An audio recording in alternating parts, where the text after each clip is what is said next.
I want to start this video with a comment that was submitted under my last video, under my pinned comment.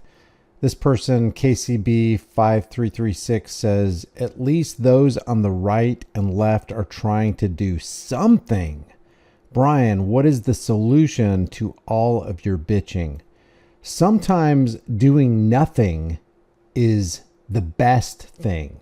For example, if you have a headache and somebody says, hey, I know how to heal your headache. I'm going to take this hammer, take your shoes off, take your socks off. I'm going to take this hammer and I'm going to smash your foot. That way you'll forget about the pain in your head and you'll focus on the pain in your foot. Now you've got pain in your head and in your feet. Sometimes the best thing to do is just do nothing and the pain will eventually go away. Besides, what the right and the left are doing is evil. They are leading us all down the wrong path. The plan for the left and the plan on the right is Keynesian economics. Hey, we can print ourselves out of this, which always increases prices because it devalues our dollar. So doing nothing would be the best thing. It's like you've heard of the Great Depression, right? But you haven't heard of the Greater Depression of 1920. And you know why you haven't heard of it? Because the government did absolutely nothing and it corrected itself in 6 to 8 months. How long did it take for the Great Depression to resolve itself? Some people say it didn't really actually resolve itself at all, that it's still playing out in our daily lives. But 1920 was resolved by doing nothing. Besides that, consider what Samuel Adams said. A general dissolution of principles and morals will more surely overthrow the liberties of America than all the force of the common enemy. While the people are virtuous, they cannot be subdued. But when once they lose their virtue, they'll give away and surrender their liberties to the first internal or external invader. If you want to radically fight the external and internal invaders, then don't lose your virtue. Remain in right, proper standing with integrity. That's the only way you can fight it. And then if you have a whole lot of people who are reputation-based, you have a reputation-based society, they don't accept the devaluation of their currency through Keynesian economics. Speaking of Keynesian economics, let me show you this guy right here. This guy is bold and deserves a cape. Apparently, CUNY was holding an Economist roundtable featuring the insufferable Keynesian economist Paul Krugman, and he was met with a member of the public who had a little something to say. Uh-oh, Nobel Prize-winning economist here to tell us how great the economy is. Nobel Prize-winning economist. I certainly wonder how the residents of Asheville, North Carolina must be feeling right now with no access to power or water or communication with the outside world. I wonder how enthusiastic they are about the economy right now.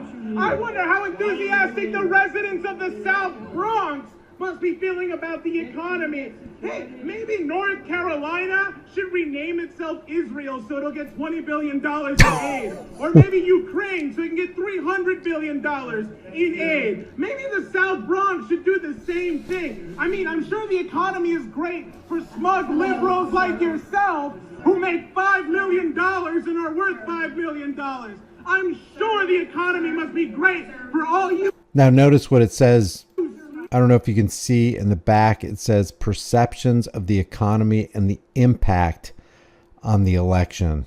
Smug, journalists, economists, all of you must be having a great time with the economy when most people can't even pay for basic necessities, for people who are getting evicted because they can't pay their rent. Because over in the South Bronx, just a few miles away from here, there are portions of buildings that are literally collapsing. And I'm supposed to give a shit about the stock market?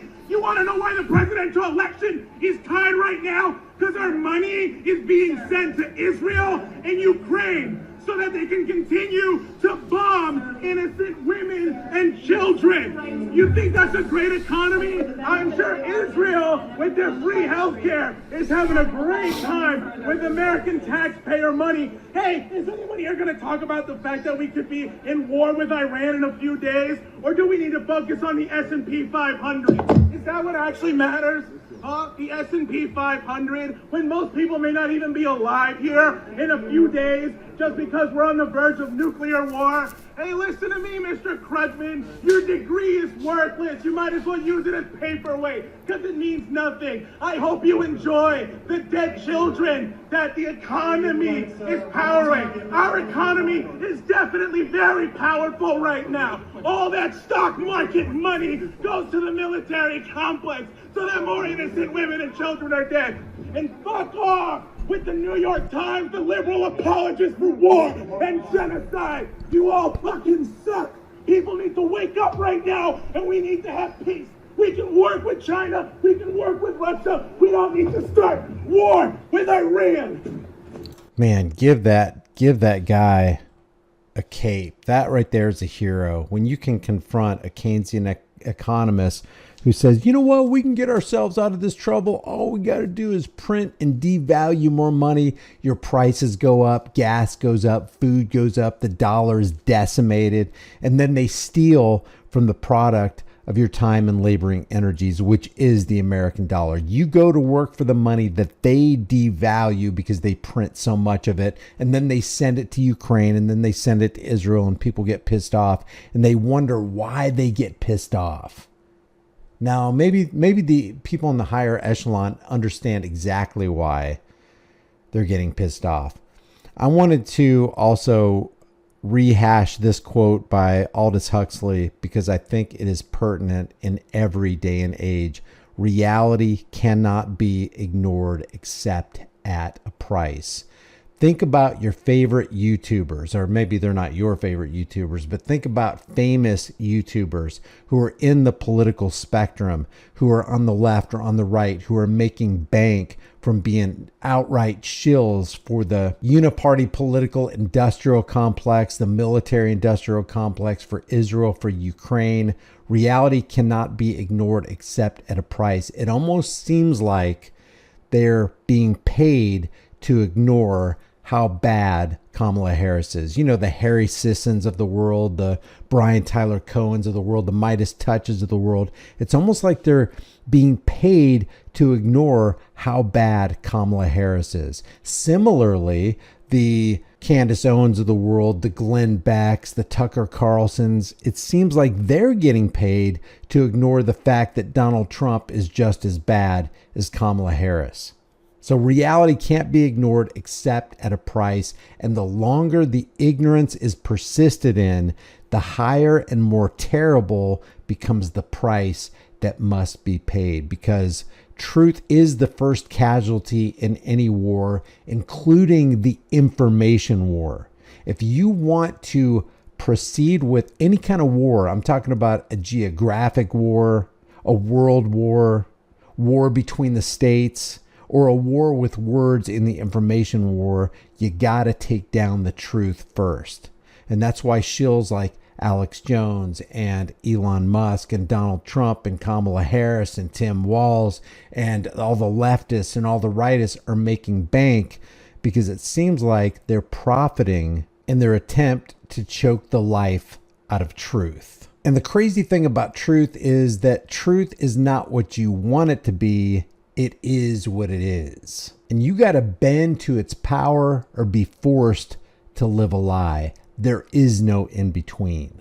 Leave your thoughts about this for the world and the global thought police in the comment section below. If you haven't done so already, subscribe to this channel. Hit the bell notification icon. Give it a thumbs up. Share it with everybody you know. Don't forget to subscribe to my email list through my website, highimpactflix.com. Also visit me on my police accountability channel called Here's the Deal. The goal here is to expose lies, champion the truth, and shed a little bit of light in this dark world. I'll see you in the next video.